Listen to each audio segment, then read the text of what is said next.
This episode is going to be so helpful for you, especially if you're somebody who feels like you struggle with intimacy, especially if you have pain with intercourse or wellness exams, or maybe you're not orgasming, or maybe you are even avoiding intercourse altogether because it's been so uncomfortable.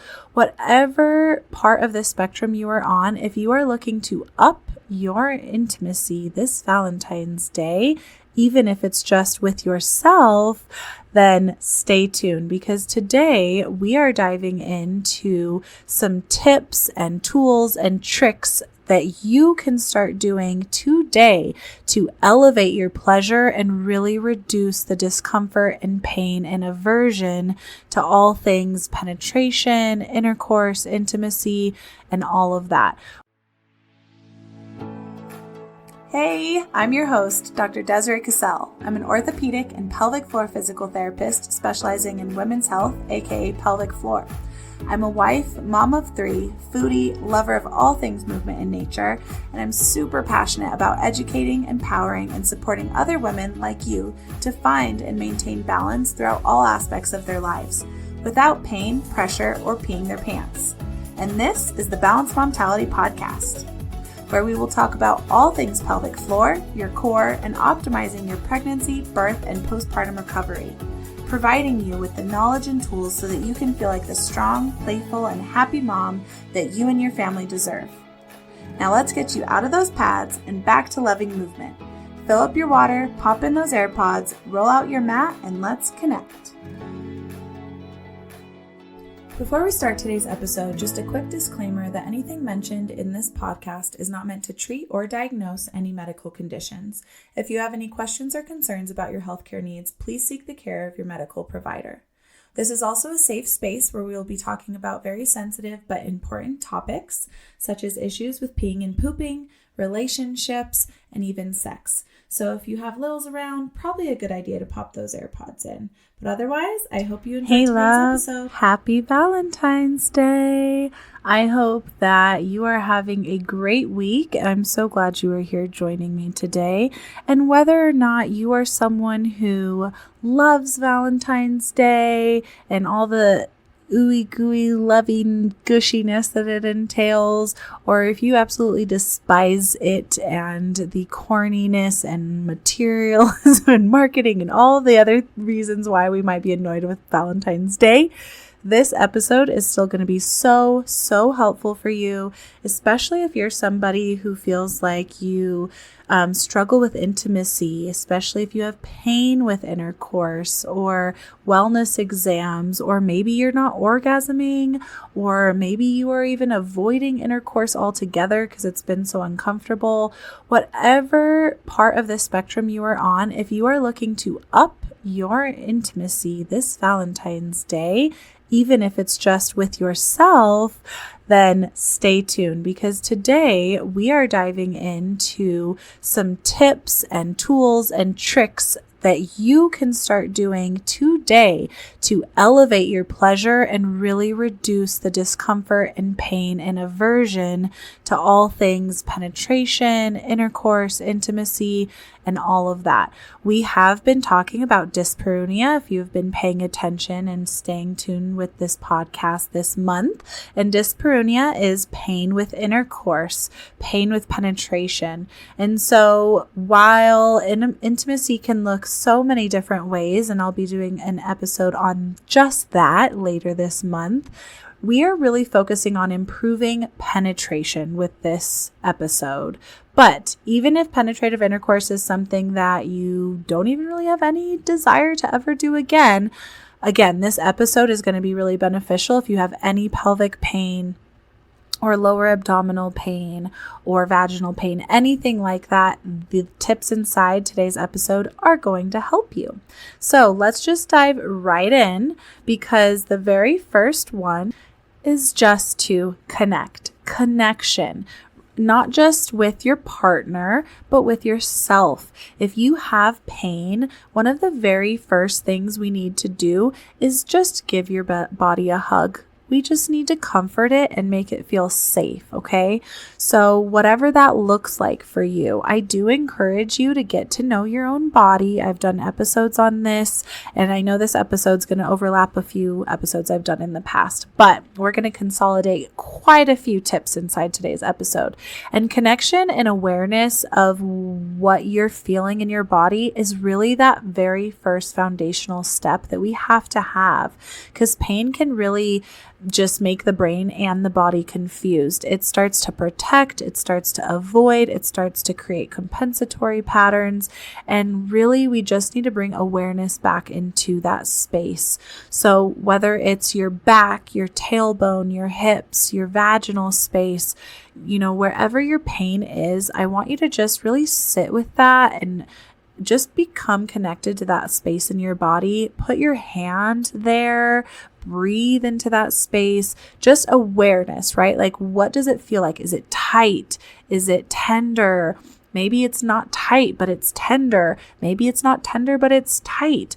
Maybe we can tolerate a little pressure, but not too much. What are the boundaries of the body? Maybe you're surprised that certain areas don't hurt when you touch them.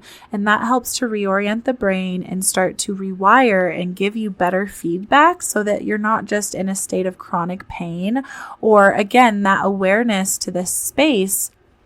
When we're working with the pelvic floor, it's super connected to our more autonomic nervous system, and the whole body really does, carry trauma and muscle memory, but the pelvic floor specifically is so ingrained into that side of things. And when we're thinking about spaces like the pelvic floor and things as intimate and personal and vulnerable as intercourse, if we have any trauma, and I talked about this in the episode on Dyspareunia and in other episodes, if you have any trauma to the body, but especially in that space, so birth can be a trauma, a surgery, a C-section, sexual assault, obviously, abuse, all of this is going to create a memory in that space to protect and guard, and that something isn't okay. So the more we can just reconnect and tell our body, we are okay, we are healing. That way we can really just get that awareness and connection and get the body to feel safe. So number one, just connect.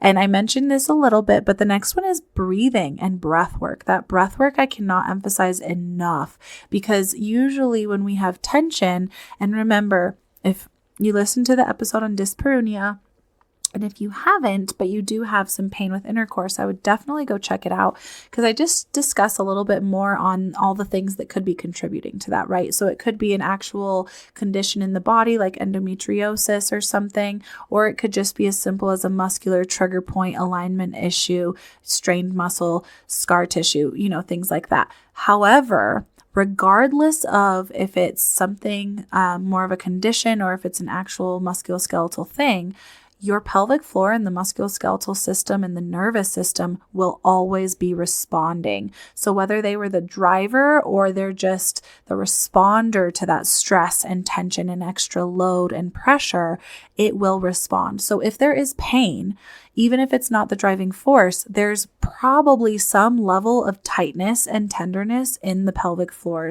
muscles. And so if we visualize that pelvic floor being the sling of muscles in the pelvic bowl at the base of the core system, that breath, and again, I've done lots of episodes on breath work, and this is really why it can help so much, because if we are breathing correctly and breathing deep into that pelvic bowl, you are getting an internal physical stretch of all of those tight muscles. And it's also because of the diaphragm calming the nervous system and calming the body, so that even while those sensitive spaces are feeling a touch discomfort and pressure, you're still feeling safe and calm in your body while you're doing it. And that's something I want to note and make very clear. Anything I mention inside this episode, and really just in general, whether it's someone working on your body, you working on your body, you exercising, you using some tools on your body, don't ever do anything that's pushing you beyond that point of discomfort, right? And that doesn't mean we're avoiding discomfort, it just means we're not blowing through that boundary. You still need to feel safe in your body. If you feel yourself disconnecting, thinking about what's happening tomorrow, or just counting down the moments till you can be done, then it's too much, okay? You need to be able to breathe into it and relax into it and feel your muscles melting while you're doing the breath work or any of the other things that I'm mentioning inside today's episode, okay? So the breath work is huge, and there are lots of different positions that can be very beneficial for pain with intercourse, especially different positions during sex. So, right, if there's certain positions during sex that are really uncomfortable, then those are probably the positions you need to be doing the breath work in, because we want to target that tight space, remember. So again, really just trying to find that breath work and the positions that will help calm things down. And so the next one, it does correlate with this, is stretching. And in those different mobility positions, we can get some tissues to relax and open up a little bit more in the groin and pelvic floor area so that they can be more accommodating and flexible, and that there's already some blood flow there. So it's not just a sudden, stretch of tight tissue. So some breath work, some stretching, and yes, there are lots of specific ones you can do, but play around first with those positions that just feel a little tight. I always tell my patients, just get interested and aware in your body and just collect the data, whatever it's telling you in different positions. What's a little uncomfortable? What's a little tight? That tightness is telling you where you need to breathe into and stretch into and rest into, okay? So another tip is foreplay. If you don't have any foreplay in your game plan with your partner, I highly suggest you do so. I know it can be so hard, especially as moms, and we're busy and we may have kids in our bed or running in and we're like, we are out of time. We just got to make this happen. But it can be such a hindrance to you healing and getting to a point where sex is not only pain-free, but pleasurable, because we need to make that connection that this is something we want and that this is safe and it feels good. And if we're skipping foreplay, our body and our mind aren't on the same space. There's not enough blood flow to the space and lubrication to the space. And so it's just a little harder for those tissues to adjust to the penetration, and it can create some discomfort and pain. And then it's just going to continue that feedback loop in our brain that, oh, yep, see, this is bad. We don't want this, when that's not really the case, right? So foreplay is huge, and that can also look so many ways. So play around with that and get curious. And if you do need some tips, I'm always here if you need some advice or some input, but get some foreplay involved. The next tip I have for you is some soft tissue work, because even if you are getting that breath deep into that pelvic floor and you're doing some stretching and really trying to release, if you're not really seeing much of a change or feeling much of a change, then we really need to get on those tissues. There's probably some restriction in the fascia, some trigger points, some places where we really just need to mobilize tissue and get things moving better so that they can accommodate and adjust and move and be flexible for you. So soft tissue work can look so many ways. This could be with your hands. This could be digital with your finger. This could be using cups on your inner thighs and on your glutes and doing some cupping. This could look like foam rolling. This can look like using a pelvic wand. A pelvic wand is a big tool that I highly suggest for soft tissue work, because it gives you the ability to do the deep internal release work on yourself like we do in session. Because we need to be showing up for these tissues pretty regularly, trying to get them to relax and open up so that they can accept the breath when you get it down there. Because a tight rope in that space is not going to expand to the pressure of the breath very well. It's just not if it's too tight. So we need to get in there with the, either digitally with a therapist or your partner, or with a pelvic wand. So I will link the pelvic wand tool below with a discount code as well that'll give you $5 off. From Intimate Rose. I love their products. And so with the wand, that's a great place to start with internal work, but get some guidance from a pelvic floor PT if you haven't, just to make sure you know how to use it correctly. But another great way to get some soft tissue work to release that space. But what if we're actually dealing with issues of the vaginal canal and the vaginal introital opening relaxing and stretching? What if it's just staying closed? Maybe you can get the wand in there, but the wand is very big. Your partner's probably larger than the wand, we hope. And so that is going to really create the stretch to that perineal space in the vaginal canal that we need for it to accept any type of penis or tools or anything like that. So what we can use in place of that while we work up to fully tolerating that stretch is a dilator, vaginal dilator, so that we can work from a size that's about as small as your pinky all the way up to a very large size. And we're hopefully trying to get up to the size of our partners, right? And get to where we can fully tolerate that stretch and pressure and friction of that. So the dilators are amazing. Again, there will be a link below for these products because they are such game changers, and it doesn't even have to be from this brand. I'm just trying to give you guys a sense of the tools and the things you need to be paying attention to while you're trying to make sex something that you actually enjoy. And so again, start with that dilator to the level that you feel a little stretch, and maybe it's not all the way pain-free, but it's not such a stretch and so intense that you're hurting, that you're counting down the moments till you're done, that you're feeling yourself tighten up. Find that level of discomfort, place it just at the opening initially, and just breathe around it and go from there, okay? I'll probably do an episode at some point on dilators and how you can use them and stuff, but for now, just know they exist and they are a great tool to help with opening that vaginal canal, especially if you have been diagnosed with vaginismus, which is the closing of that space, or maybe lichen sclerosis, where you're actually getting some scarring of that space and things are really getting stiff. We can still affect that with things like the dilators. So keep that in mind. And again, what if we're stretching tissue, but the tissue itself is just fragile and it's easily irritated? Maybe you're getting fissures or little cuts in your perineum or pelvic floor or around your rectum. We really need to make sure that the quality of the tissue can tolerate the pressure, can tolerate the stretch. And there's a lot of things that can affect this, hormones being one of the biggest ones. Obviously affecting, we want to keep ideal pH because that's also going to affect the irritability and sensitivity of the tissues. But things like hormones and just making sure there's enough lubrication down there. So again, with that hormone drop postpartum, perimenopause, menopause, we can see a big change in the vulva and the vaginal tissue. It gets fragile. It usually loses some of its plump and its ability to create that natural lubrication. And so it just becomes more sensitive and easy to catch. And we don't want friction, right?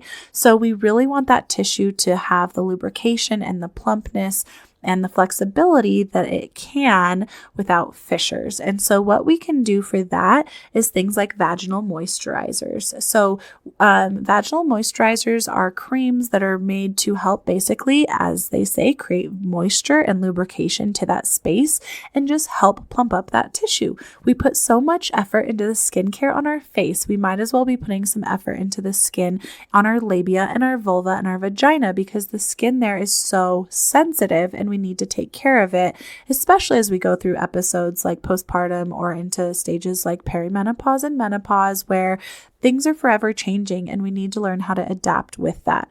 So again, Intimate Rose is a great resource. They have a lot of great vaginal moisturizers that I like and that I have patients really rave about. So go check them out if you're curious.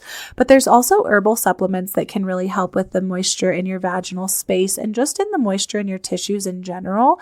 One of them being sea buckthorn oil. So Miss Amy McKelvey, who I had on as a guest from her herbal company, Her Vital Way, was on telling us all about her supplements, and you can check that episode out. But one of the ones that really can help with this type of issue and dryness and tissue sensitivity is her sea buckthorn oil. So that sea buckthorn oil is just so great at creating that moisture and lubrication throughout the body, the hair, the nails, the vaginal tissue, and so it is a good one to check out. I will have a link for that as well down in my show notes if you are interested. So in addition, keeping on the topic with our tissues and making sure our tissues are at the best state, while vaginal moisturizers and herbal supplements and these other products can be so great, and they're a great place to start. They don't always do the trick, right? So sometimes our tissues, especially around those hormone drops, really need an extra boost and some extra help. So this is where a topical estrogen cream can be a huge game changer for these tissues. I can't tell you enough, honestly, how big of a difference I've seen, not only in improving intercourse, but also reducing prolapse symptoms, leaking, because if our tissues can function better, then they function better, right? So if they have that lubrication and the elasticity that they need, then they're sensing things better, they're engaging and contracting better. So we just want to make sure that we are giving our tissue quality the best chance it can get. And sometimes those topical estrogen creams can be so helpful. I've seen this be so helpful, especially again, postpartum, perimenopause, and menopause. I'll probably do a whole thing on topical estrogen cream because it's something that people get really nervous about because it is a hormone. However, this is a topical cream, and when we place it in the vaginal space, it really doesn't affect the systemic hormones in your body. So this isn't going to affect your cycle. It's not going to send your thyroid or your other hormones off out of whack. It's just really going to give the local estrogen receptors in that space the estrogen that it needs. And it's going to help plump it up, create that lubrication, help the tissue be flexible, and can really, really help. So just something to go ask your primary care or your gynecologist about if you're curious if that's something that might be helpful for you.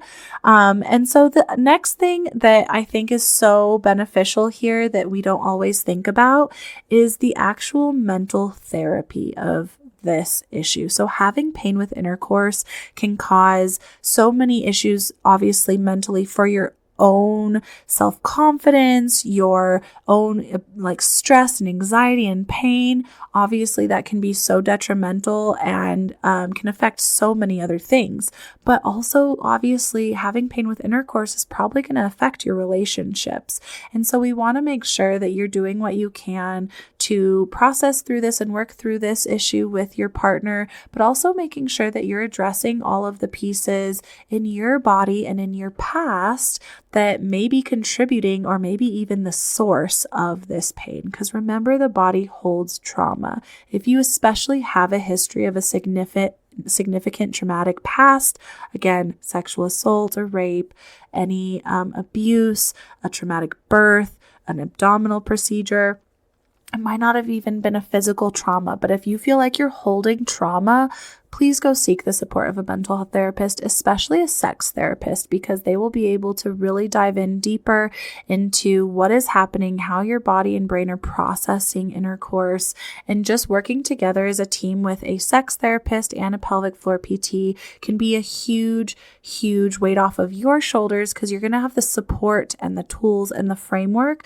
to get out of this painful condition and back into a life full of pleasure and intimacy and not fear and pain and doubt that you're never going to be able to experience that again. Okay. So I've worked with way too many women who have told me that they've dealt with this for way too many years. And my goal with this podcast and my services is just to help spread that awareness and give you guys the tools.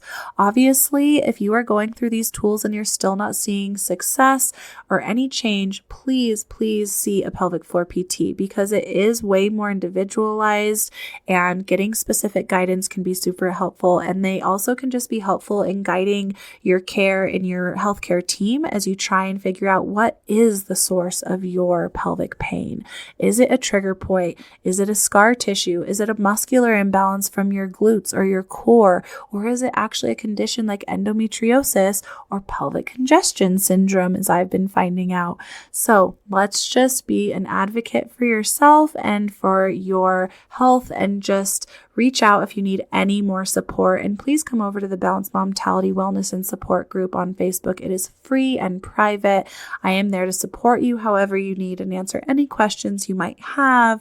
Or if you're like, I've been checked for this and this and I still can't find anything, what else could be going on? I'm here to help chat with you and be a sounding board for you and advocate for you. So I hope you enjoyed today's episode, and I do hope you have a great Valentine's Day and you have a fabulous orgasm, whether it's with a partner or yourself. And I will see you here next week on the Balanced Momtality podcast. Well, that's it for today's episode. I hope you enjoyed it as much as I did, and I want to thank you so much for taking the time out of your busy day. I know you've got so many other important things going on, but I hope it was helpful and you leave here with some tools to help you in your healing journey. And I just want to ask you, if you have found this helpful, to please leave a review on iTunes. Scroll down to the bottom of my podcast page and leave that 5-star review so it can help other women see this information. And also, if you want to be a part of my community of amazing women trying to balance all the things, great tips and insight and sharing stories and just motivating each other along the way, feel free to join my Facebook group, The Balanced Momtality, Wellness and Support. I hope to see you here next time on the Balanced Momtality Podcast.